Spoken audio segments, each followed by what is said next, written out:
Girl ഫ്രണ്ടും boy ഫ്രണ്ടും ഒക്കെ ഒഴിവാക്കുക, വഴിവിട്ട ജീവിതങ്ങളിൽ നിന്ന് തലയൂരുക, ലൈനും അറ്റാച്ച്മെന്റും ഖണ്ഡിച്ചു കളയുക, മൊബൈൽ ഫോണിലെ അബദ്ധസഞ്ചാരങ്ങൾ അവസാനിപ്പിക്കുക, സെക്സും ബ്ലൂ ഫിലിമും സിനിമയും കാണൽ നിർത്തുക. ജീവിതത്തിൽ എവിടെയൊക്കെയോ ഓളം തല്ലി, എവിടെയൊക്കെയോ വഴിവിട്ട ജീവിതം ജീവിക്കുന്നുണ്ടോ, ഈ സഭയിൽ നിന്ന് മക്കളെ നിങ്ങൾ തീരുമാനമെടുക്കണം, ഞാൻ അതിൽ നിന്ന് പൂർണ്ണമായും ഒഴിഞ്ഞു നിന്നോളാം. കാരണം ഒഴിഞ്ഞു നിൽക്കാതെ ജീവിക്കാനാണ് തീരുമാനമെങ്കിൽ ഈമാനില്ലാതെ മരിച്ചു പോകും എന്നത് നിങ്ങൾ മനസ്സിലാക്കണം.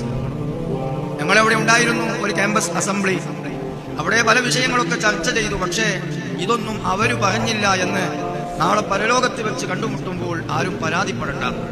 നമ്മളൊക്കെ മനസ്സിലാക്കിയതിന്റെ ഒരുപാട് അപ്പുറത്താണ് കാര്യം, നമ്മളൊക്കെ ചിന്തിച്ചതിന്റെ ഒരുപാട് അപ്പുറത്താണ് കാര്യം.